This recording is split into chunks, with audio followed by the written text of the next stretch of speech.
speeches that he gave during the time, you'll find those three. And when he was talking about planet in peril, he got, and we know from conversations that we're having with these people, that he gets it, but sadly, he is completely emasculated by the political realities of what he has to deal in Congress and so on.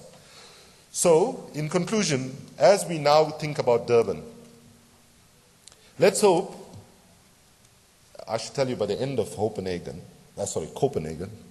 people were not calling Copenhagen Hopenhagen, they were calling it Brokenhagen, Jokenhagen, Nopenhagen, a cop-out in Hagen, up in Hagen, and so on.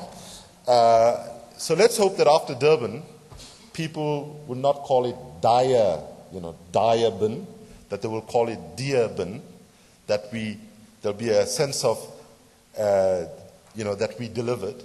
And we have to make sure that our government, which has done great in its messaging up to now since Copenhagen, because our Minister of Environment, Edna Molewa, said in Cancun already last year, we want this to be a people's COP, we want this to be an African COP, and we don't want Durban to be yet another endless stop in unconclusive negotiations. We want Durban to be a destination for these negotiations. And all of us, I think, can play a role in making that happen. Things like this Climate Change Leadership Awards contribute to it. And I would like to end by paying a tribute to the work of Food and Trees for Africa. And I should tell you that Food and Trees for Africa has been going for 21 years now. I mean, people, to be honest, people like Jeunesse got all of what I'm talking about much way before I got, I must confess. But already almost 4 million trees have been planted, taking out huge amounts of carbon and, from the atmosphere, and improving environments across the country, in communities and so on. And it's fitting, therefore, that on its 21st anniversary, Food and Trees for Africa recently won a UN-supported Seed Award for Social and Environmental Entrepreneurial Development. And just last week, during Water Week, Food and Trees won second place in the Dutch-South African Mula for Amanzi competition for innovative water projects. Let's hear it for Food and Trees.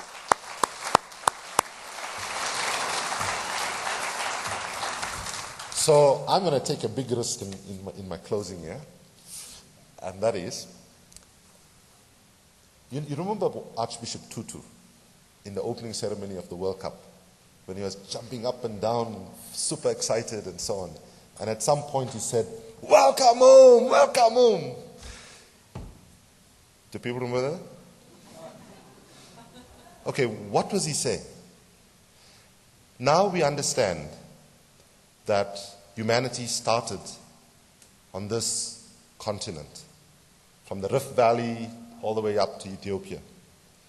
This continent that gets caricatured as, even by so-called well-meaning people like Tony Blair, who said Africa is a scar on the conscience of humanity.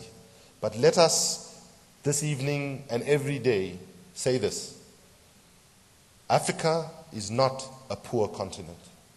Africa is one of the richest continents on this planet. Underneath the ground. You name it, we have it. Right? If you look at natural resource wealth and so on, when we look at the abundance in solar, the abundance in wind, the abundance in wave, and so on, sadly, because we are one of the richest continents underneath the ground, we are one of the poorest continents above the ground. So at the end of this year, when the world comes to Durban, one of the messaging we are saying is, our children need us to act with urgency, and when we return to the place where humanity started, then let's make sure that we get the job done in Durban to get us as close to possible, if not the fair, ambitious, and binding climate treaty that the world needs. Now, the story is humanity started out in Africa, they went to Australia, they worked their way through Europe and all of that. Sadly, some of us along the way lost our pigmentation. My apologies, those of you who got that problem. But the bottom line is, I've been going around the world now saying, at the end of the day, if you take that Africa is our roots, in a sense, all the peoples of the world are Africans, and people respond quite well to that. So, as my way to say congratulations to Food and Trees for Africa, to all the post office, to all the sponsors and so on, I'm going to take a risk and ask you to join me in a simple song, which is an adaptation of a song from the liberation struggle period. It only has 2 words in it. Phambili, Africa.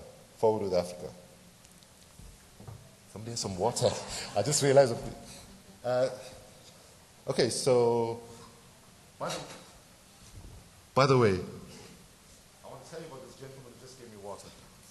I met him on the plane coming over before I sing my song. I just want to give you an example of what I think we need to be doing. We were sitting together yesterday on the plane coming over from Europe, and we started chatting, and I discovered that he was coming to South Africa. It might not be a surprise to you that he was a professional basketball player, right?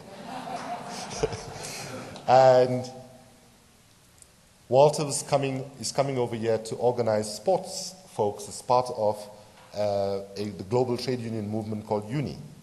And we started a conversation, and really, I have to say, really enjoyed it. And I said, well, you are moving the circle with like well-known sports personalities and all. We need those sports personalities to actually get involved as advocates of climate change.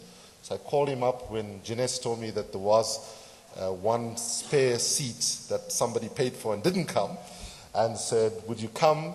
Because we now need to make sure that climate change is not seen as an environmental issue. We have to get our schools, we need to get religious leaders, we need our sporting leaders, we need everybody to get involved. So that's my small introduction to what's that. Okay, so it goes like this. Phambili, phambili, phambili, phambili, phambili i-Afrika. Phambili, phambili, phambili, phambili, phambili i-Afrika. Okay, now all of us, right? Phambili, phambili, phambili, phambili, phambili i-Afrika. Phambili, phambili, phambili, phambili, phambili i-Afrika. Thank you very much.